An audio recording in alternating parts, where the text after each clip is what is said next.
Doctor चंचल गर्ग, सहायक आचार्य, इतिहास विभाग, राजकीय कला महाविद्यालय Kota, class MA final history, paper 8th A।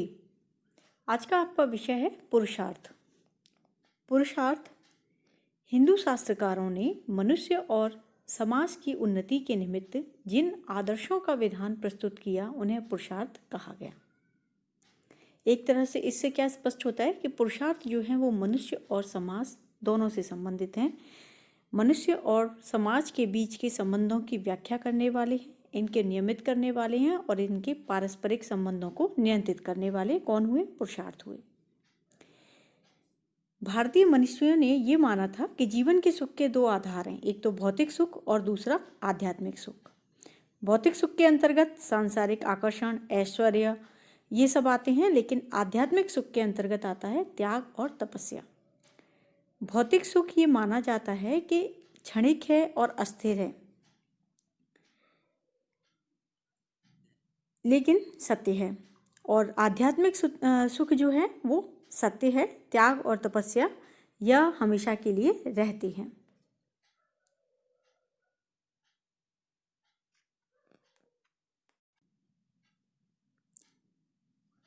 इस तरह से स्पष्ट है कि जो भौतिक सुख हैं वो क्षणभंगुर और अस्थायी हैं, उन्हें नष्ट होने में समय नहीं लगता और मनुष्य के साथ उनका संबंध भी स्थायी नहीं है। सांसारिक मोह, माया, भोग विलास, ऐश्वर्य, गौरव मनुष्य को सन्मार्ग की ओर नहीं लेके जाते बल्कि उसे दिग्भ्रमित करते हैं। तो मनुष्य का संयमित नियमित आचार, आध्यात्मिक विचार ही उसे निर्णय प्रदान करने में समर्थ होता है, और इसीलिए ये माना गया भारतीय संस्कृति के अंतर्गत कि मनुष्य के जीवन का लक्ष्य भौतिक सुख नहीं बल्कि आध्यात्मिक सुख है, क्योंकि आध्यात्मिक सुख मनुष्य या आध्यात्मिक कार्य मनुष्य को सात्विक और निस्वार्थ जीवन जीने के लिए प्रेरित करती हैं। भारतीय दर्शन इन दोनों के मध्य संतुलित, सम्मिलित और समन्वित स्वरूप को स्पष्ट करता है, और वह जिसके माध्यम से इन्हें स्पष्ट करता है वो है पुरुषार्थ। पुरुषार्थ की संख्या 4 है। धर्म, अर्थ, काम, मोक्ष, यानी कि अर्थ और काम के अंतर्गत आ जाते हैं भौतिक सुख, और लौकिक सुख के अंतर्गत, और धर्म और मोक्ष आ जाते हैं आध्यात्मिक सुख के अंतर्गत। इस तरह से हमें इन चारों पुरुषार्थों में हमें भौतिक सुख और आध्यात्मिक सुख दोनों ही दिखाई दे जाते हैं। मनुष्य लौकिक उपभोग के साथ धर्म का अनुसरण करते हुए ईश्वर उन्मुख होकर मोक्ष को प्राप्त करता है, और क्योंकि ये माना गया भारतीय दार्शनिकों ने कि जीवन और मृत्यु से छुटकारा पाना, संसार में आवागमन के चक्कर से मुक्ति पाना और ईश्वर के समीप पहुंचना ही मोक्ष है, और यही मानव के जीवन की सार्थकता है और यही उसका चरम लक्ष्य है। पुरुषार्थ की अवधारणा क्या है? मनुष्य का सर्वांगीण विकास, यानी कि उसकी अवधारणा या उसके उद्देश्य क्या हैं, हम ये मान सकते हैं। पुरुषार्थ की जो अवधारणा है उसके अनुसार है कि पुरुषार्थ मनुष्य का वह आधार है जिसके अनुगमन से वह अपना जीवन जीता है और विभिन्न कर्तव्यों का मनोनिवेश पूर्वक पालन करता है। वह भौतिक पदार्थों, संतानों, सद्गुणों का भोग करने के बाद जगत की परिधि से बाहर आकर भक्ति का मार्ग अपनाता है और भक्ति की ओर उन्मुख होता है। उसके जीवन के उत्कर्ष के निमित्त आश्रमों की व्यवस्था की गई थी, जिसकी सफलता पुरुषार्थ पर ही निर्भर थी। अतः पुरुषार्थ से मनुष्य के व्यक्तित्व का विकास तो होता ही है, साथ ही समाज का भी उत्कर्ष होता है। धर्म, अर्थ, काम, मोक्ष 4 पुरुषार्थ हैं, इन्हें चतुर्वर्ग कहा गया है। ठीक है, पुरुषार्थ चतुर्वर्ग दोनों एक ही नाम है, धर्म, अर्थ, काम और मोक्ष। पुरुषार्थ के बल पर ही व्यक्ति अपने समस्त कर्म उत्साहपूर्वक करता है, परमात्मा के प्रति अपनी कर्मनिष्ठा ज्ञापित करता है, और मोक्ष को अंतिम मानकर 3 पुरुषार्थों पर बल दिया गया है। धर्म, अर्थ, काम इन तीनों पुरुषार्थों को त्रिवर्ग की संख्या दी गई है, और चतुर्थ जब इसमें मिल जाता है तब ये चतुर्वर्ग हो जाता है। धर्म, अर्थ, काम तीनों एक साथ जीवन में पालित किए जा सकते हैं, लेकिन मोक्ष इन तीनों के अनुसरण के बाद प्राप्त होता है। मनुष्य के आध्यात्मिक उत्कर्ष और भौतिक जीवन के प्रति अनास्था इसके बिना असंभव है। अब हम बात करते हैं चारों पुरुषार्थ के उद्देश्य की, कि चारों पुरुषार्थों के 4 उद्देश्य हैं। धर्म मनुष्य को सन्मार्ग का दिग्दर्शन कराता है। धर्म के माध्यम से ही मनुष्य नैतिक सिद्धांतों, विवेकशील प्रवृत्तियों और न्याय प्रधान क्रियाओं को सही रूप में समझने और उनका अनुगमन करने में समर्थ होता है। महाभारत के अनुसार धर्म वही है जिससे किसी दूसरे को कष्ट न पहुंचे बल्कि लाभ हो, और जो धर्म का अंधानुकरण करता है वह अंधे के समान सूर्य की प्रभा से अछूता रह जाता है। अर्थ, मनुष्य को संतुष्टि और विभिन्न वस्तुओं को प्राप्त करने की उसकी उत्कंठा व्यक्त करता है। भारतीय चिंतकों ने मनुष्य के जीवन में धनार्जन करने की प्रवृत्ति को पुरुषार्थ के अंतर्गत रखकर मानव मन की सहज आकांक्षाओं और वृत्तियों का मनोवैज्ञानिक विश्लेषण किया है। जीवन में भौतिक सुखों की प्राप्ति अर्थ के उपार्जन और संग्रह से ही संभव है और त्रिवर्ग के अंतर्गत अर्थ पर ही निर्भर करता है, लेकिन अर्थ की प्राप्ति के साथ साथ उसका दान करना भी अपेक्षित माना गया है। काम मानव जीवन की सुखद और सहज अनुभूति से संबंधित है, जिसके माध्यम से वह अपनी काम जनित प्रीति रूप भावना और वृत्तियों को संतुष्ट करता है। विवाह और संतानोत्पत्ति इसी के आधार पर संभव है। इस प्रकार काम व्यक्ति का तीसरा महत्वपूर्ण उद्देश्य है। यौन भावना के साथ सौंदर्यानुभूति की तुष्टि काम से ही होती है। महाभारत के अनुसार काम मन और हृदय का वह सुख है जिससे इंद्रियों की तृप्ति होती है। त्रिवर्ग में काम का स्थान सबसे बाद आता है। इसका मतलब यह मनुष्य के जीवन में एक निश्चित सीमा तक ही महत्वपूर्ण है। काम और अर्थ से प्रभावित होकर मनुष्य केवल इन्हीं दो का अनुसरण ना करे, इसीलिए उच्च आदर्शों और नैतिक कर्तव्यों की नियोजना की गई है। काम और अर्थ को साधन माना गया है, साध्य नहीं, ये ध्यान रखिएगा। जो व्यक्ति इनकी ओर लोभपूर्ण दृष्टि से आकर्षित नहीं होता, वही व्यक्ति ऐहिक और दैहिक सुख का अंतर समझ सकता है।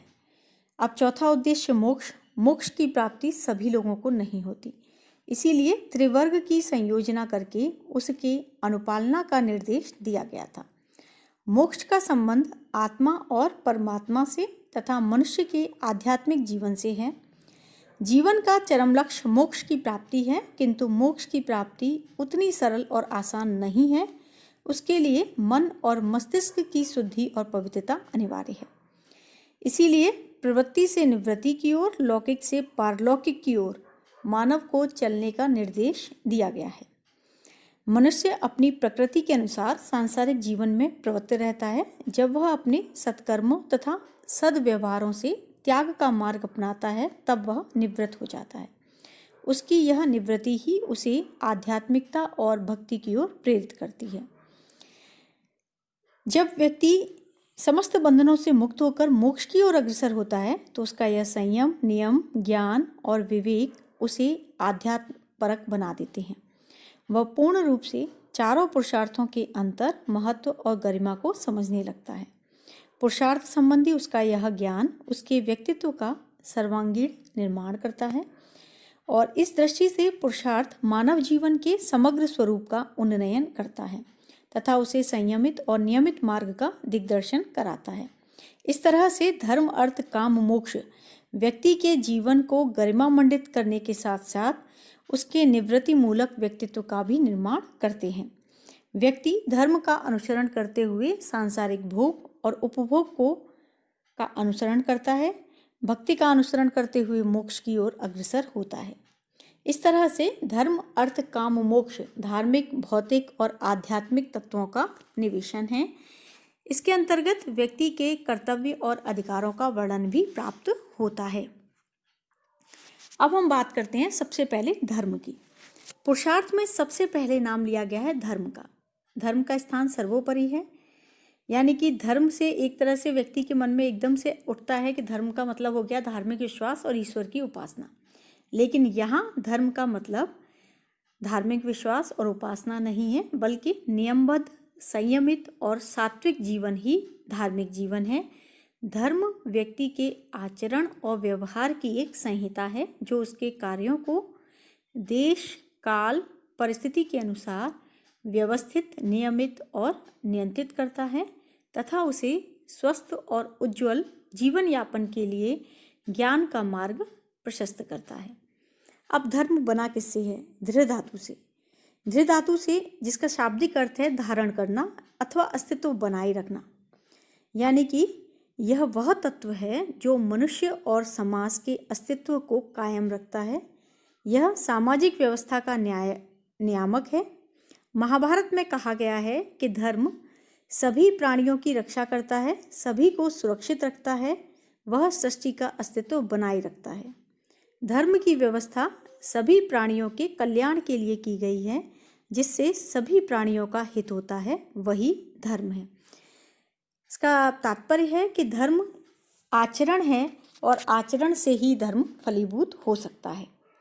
मनु का कथन है कि वेद और स्मृतियों में विवृत है कि आचार ही श्रेष्ठ धर्म है। धर्म आचरण की वह संहिता है जिसके माध्यम से व्यक्ति समाज के सदस्य के रूप में एक व्यक्तित्व के रूप में नियंत्रित होता हुआ क्रमशः विकसित होता हुआ अंत में चरम उद्देश्य को प्राप्त करता है।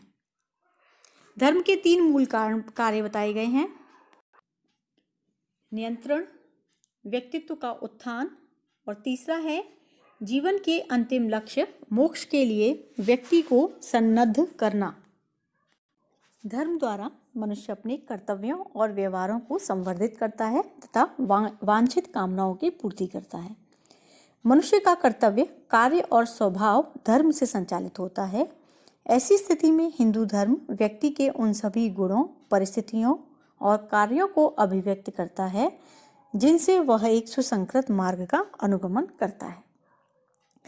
इस तरह स्पष्ट है कि धर्म का संबंध मनुष्य के विश्वास, नैतिक आचरण, व्यवहार और उसकी आस्तिकता से है, जिसमें मनुष्य का सामाजिक जीवन नियंत्रित और विकसित होता है।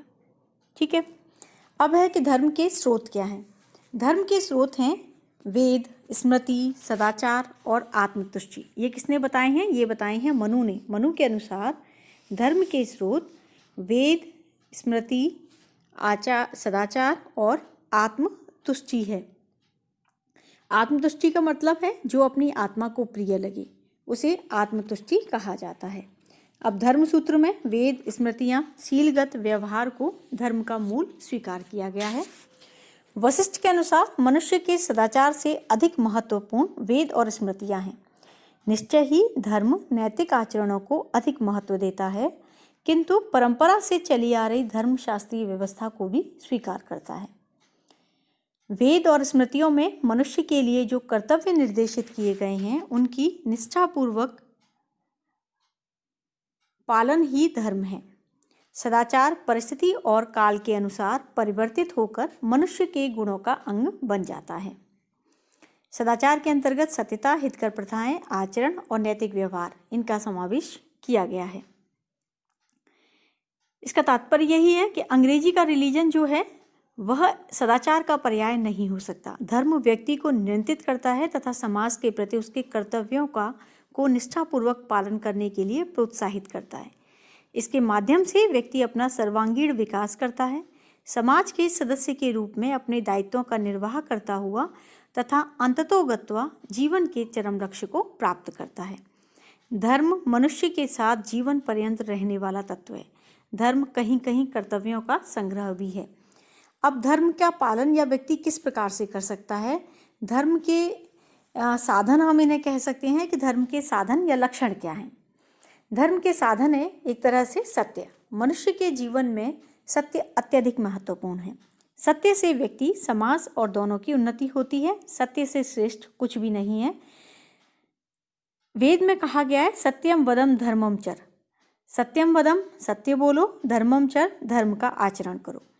यदि व्यक्ति विकट परिस्थितियों में भी सत्य बोले तो वह व्यक्ति हमेशा धर्म का आचरण करता है। सत्य के विभिन्न रूपों में दान, ध्यान, सहिष्णुता, लज्जा, दया, अहिंसा, निष्पक्षता, इंद्रिय निग्रह, सहर्ष, कष्ट सहना, विवेक आदि आते हैं। मनु ने कहा है कि सत्य बोले, प्रिय बोले, सत्य भी अप्रिय न बोले और प्रिय भी असत्य न बोले, यही सनातन धर्म है। यानी कि धर्म का सबसे प्रथम साधन है सत्य बोलना। दूसरा है ब्रह्मचर्य, अपनी इंद्रियों पर नियंत्रण रखना, ब्रह्म के मार्ग का अनुसरण करना ही ब्रह्मचर्य है। संयम और अनुशासन का जीवन समाज में प्रशंसनीय होता है। अनुशासन और सन्मार्ग का अनुसरण ब्रह्मचर्य के अंतर्गत आता है। ब्रह्मचर्य का पालन करने से मनुष्य शरीर और मन से श्रेष्ठ तथा समाज के संयमित आदर्श में सहायक होता है। तीसरा साधन है अहिंसा। किसी को अपनी वाणी और कार्यों से हानि न पहुंचाना ही अहिंसा है। मनसा वाचा कर्मणा एक शब्द प्रयोग किया जाता है। मनसा मन से, वाचा बोलने से, कर्मसा कर्मणा कर्म से। किसी को चोट न पहुंचाना ही मनुष्य का धर्म माना गया है। मनु के अनुसार जो जीवों का वध मनुष्य का उत्तम कार्य और धर्म माना गया है।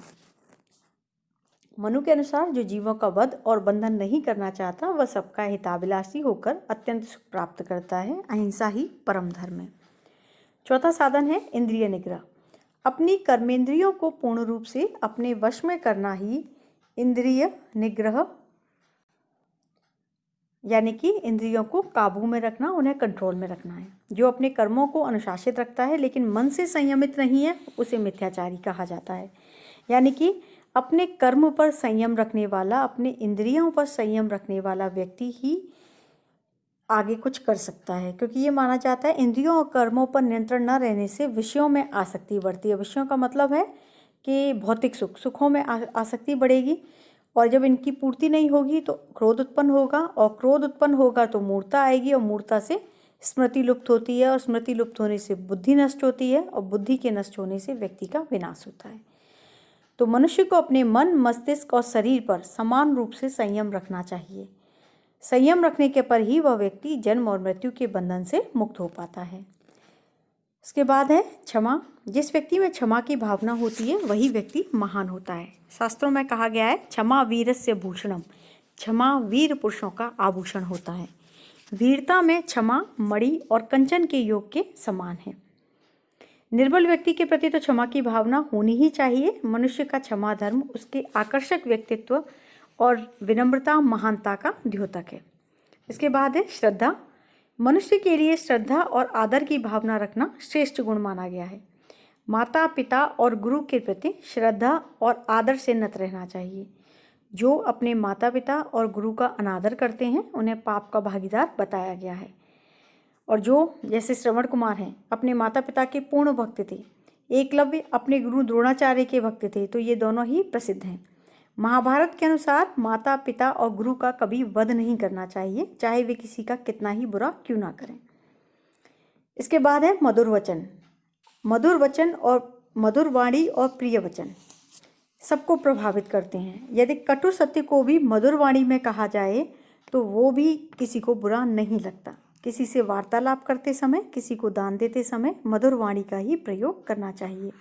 मधुर वाणी लोगों को आकर्षित करती है और मधुर वाणी और मधुर वार्तालाप से कभी कभी शत्रु भी प्रिय हो जाते हैं। शील। जो व्यक्ति विचार, वाणी और कार्यों में शीलवान और शीलयुक्त होते हैं, अनुग्रह और दान में अपना शील बनाए रखते हैं, वही व्यक्ति शील संपन्न होते हैं। और धर्म में सबसे पहले एक और महत्वपूर्ण चीज़ आती है अतिथि सेवा। अतिथि का पूजन करने से व्यक्ति को धन, आयु, यश और स्वर्ग मिलता है। ये माना गया क्योंकि भारत में तो अतिथि यज्ञ भी कहा गया है कि प्रत्येक व्यक्ति को, प्रत्येक गृहस्थ को भोजन करने से पूर्व किसी अतिथि को भोजन कराना चाहिए। तो इस तरह से अतिथियों की सेवा और उनका सम्मान ये भारतीय धर्म और संस्कृति का महत्वपूर्ण अंग रहा है। तो अतिथि धर्म को भी इससे जोड़ा गया है। विशिष्ट धर्म भी हैं कुछ, और विशिष्ट धर्म के अंतर्गत सामाजिक धर्म आते हैं जिन्हें स्वधर्म कहा गया है। जीवन के पक्षों से संबंधित नियम, कर्तव्य ये इसके अंतर्गत आते हैं। जैसे वर्ण धर्म हो गया, आश्रम धर्म हो गया, कुल धर्म हो गया। तो वर्ण व्यवस्था आप पढ़ चुके हैं, तो वर्ण व्यवस्था का पालन करना वर्ण धर्म हो गया। आश्रम व्यवस्था आप पढ़ चुके हैं, आश्रम धर्म का पालन करना आश्रम धर्म हो गया। कुल धर्म यानी कि परिवार के नियमों का पालन करना कुल धर्म है। राजा ने जो नियम बनाए हैं राजधर्म का पालन करना। इस तरह से व्यक्ति धर्म का पालन करके अपने जीवन में पुरुषार्थ का पालन कर सकता है, अपने जीवन को सफल बना सकता है। धन्यवाद। इससे आगे के पुरुषार्थ आपको अगले वीडियो में पढ़ाए जाएंगे।